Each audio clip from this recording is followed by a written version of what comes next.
Greetings to dear friends, thank you for choosing the BigDark channel for teaching scientific content. Please do not forget to subscribe, like, and comment to support the channel. Coronal mass ejection.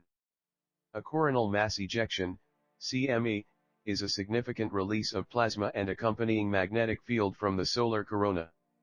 They often follow solar flares and are normally present during a solar prominence eruption. The plasma is released into the solar wind and can be observed in coronagraph imagery. Coronal mass ejections are often associated with other forms of solar activity, but a broadly accepted theoretical understanding of these relationships has not been established. CMEs most often originate from active regions on the Sun's surface, such as groupings of sunspots associated with frequent flares. Near solar maxima, the Sun produces about 3 CMEs every day, whereas near solar minima, there is about 1 CME every 5 days. The largest recorded geomagnetic perturbation, resulting presumably from a CME hitting the Earth's magnetosphere, was the solar storm of 1859, the Carrington Event, which took down parts of the recently created U.S. telegraph network, starting fires and shocking some telegraph operators. Description: Coronal mass ejections release large quantities of matter and electromagnetic radiation into space above the Sun's surface, either near the corona, or farther into the planetary system, or beyond, interplanetary CME. The ejected material is a magnetized plasma consisting primarily of electrons and protons. While the terrestrial effects of solar flares are very fast, limited by the speed of light, CMEs are relatively slow, developing at the Alfvén speed. Coronal mass ejections are associated with enormous changes and disturbances in the coronal magnetic field. They are usually observed with a white light coronagraph.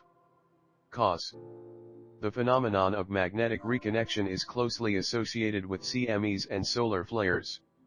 In magnetohydrodynamic theory, the sudden rearrangement of magnetic field lines when two oppositely directed magnetic fields are brought together is called magnetic reconnection. Reconnection releases energy stored in the original stressed magnetic fields. These magnetic field lines can become twisted in a helical structure, with a right-hand twist or a left-hand twist. As the Sun's magnetic field lines become more and more twisted, CMEs appear to be a valve to release the magnetic energy being built up, as evidenced by the helical structure of CMEs, that would otherwise renew itself continuously each solar cycle and eventually rip the Sun apart. On the Sun, magnetic reconnection may happen on solar arcades, a series of closely occurring loops of magnetic lines of force. These lines of force quickly reconnect into a low arcade of loops, leaving a helix of magnetic field unconnected to the rest of the arcade. The sudden release of energy during this process causes the solar flare and ejects the CME. The helical magnetic field and the material that it contains may violently expand outwards, forming a CME. This also explains why CMEs and solar flares typically erupt from what is known as the active regions on the Sun, where magnetic fields are much stronger on average. Impact on Earth. When the ejection is directed towards Earth and reaches it as an interplanetary CME, ICME, the shock wave of traveling mass causes a geomagnetic storm that may disrupt Earth's magnetosphere, compressing it on the day side and extending the night side magnetic tail. When the magnetosphere reconnects on the night side, it releases power on the order of terawatt scale, which is directed back toward Earth's upper atmosphere. Citation needed. It results in events such as the March 1989 geomagnetic storm. Solar energetic particles can cause particularly strong aurorae in large regions around Earth's magnetic poles. These are also known as the northern lights, aurora borealis, in the northern hemisphere, and the southern lights, aurora australis, in the southern hemisphere. Coronal mass ejections, along with solar flares of other origins, can disrupt radio transmissions and cause damage to satellites and electrical transmission line facilities, resulting in potentially massive and long-lasting power outages. Energetic protons released by a CME can cause an increase in the number of free electrons in the ionosphere, especially in the high-latitude polar regions. The increase in free electrons can enhance radio wave absorption, especially within the D region of the ionosphere, leading to polar cap absorption events. Humans at high altitudes, as in airplanes or space stations, risk exposure to relatively intense solar particle events.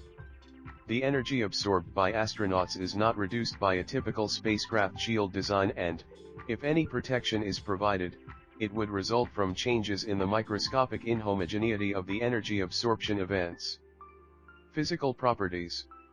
A typical coronal mass ejection may have any or all of three distinctive features: a cavity of low electron density, a dense core, the prominence, which appears on coronagraph images as a bright region embedded in this cavity, and a bright leading edge. Most ejections originate from active regions on the Sun's surface, such as groupings of sunspots associated with frequent flares. These regions have closed magnetic field lines, in which the magnetic field strength is large enough to contain the plasma. These field lines must be broken or weakened for the ejection to escape from the Sun. However, CMEs may also be initiated in quiet surface regions, although in many cases the quiet region was recently active. During solar minimum, CMEs form primarily in the coronal streamer belt near the solar magnetic equator. During solar maximum, they originate from active regions whose latitudinal distribution is more homogeneous. Interplanetary coronal mass ejections. CMEs typically reach Earth 1 to 5 days after leaving the Sun. During their propagation, CMEs interact with the solar wind and the interplanetary magnetic field, IMF. As a consequence, slow CMEs are accelerated toward the speed of the solar wind, and fast CMEs are decelerated toward the speed of the solar wind. The strongest deceleration or acceleration occurs close to the Sun, but it can continue even beyond Earth orbit, 10, which was observed using measurements at Mars and by the Ulysses spacecraft. CMEs faster than about 500 km per second, 310 ms/s, eventually drive a shock wave. This happens when the speed of the CME in the frame of reference moving with the solar wind is faster than the local fast magnetosonic speed.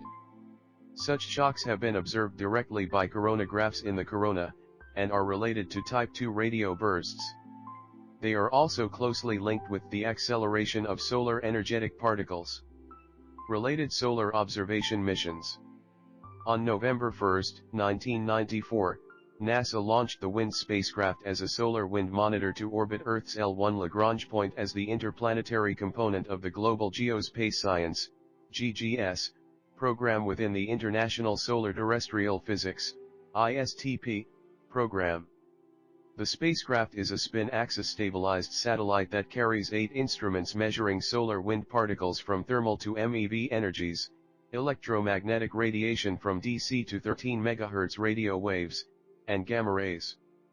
Though the WIND spacecraft is over 2 decades old, it still provides the highest time, angular, and energy resolution of any of the solar wind monitors. It continues to produce relevant research as its data has contributed to over 150 publications since 2008 alone. NASA Mission Stereo.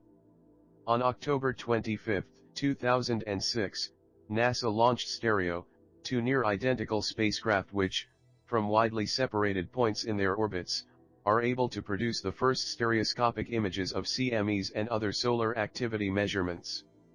The spacecraft orbit the Sun at distances similar to that of Earth, with one slightly ahead of Earth and the other trailing. Their separation gradually increased so that after 4 years they were almost diametrically opposite each other in orbit. NASA Mission Parker Solar Probe. The Parker Solar Probe was launched on August 12, 2018 to measure the mechanisms which accelerate and transport energetic particles, i.e. the origins of the solar wind. Stellar coronal mass ejections. There have been a small number of CMEs observed on other stars, all of which as of 2016 has been found on red dwarfs. These have been detected by spectroscopy, most often by studying Balmer lines. The material ejected toward the observer causes asymmetry in the blue wing of the line profiles due to Doppler shift. This enhancement can be seen in absorption when it occurs on the stellar disk. The material is cooler than its surrounding, and in emission when it is outside the disk. The observed projected velocities of CMEs range from 84 to 5,800 km per second, 52 to 3,600 ms/s. Compared to activity on the Sun, CME activity on other stars seems Thank you for being with us until the end of the program. Be sure to mention your opinions about the educational video in the comments section.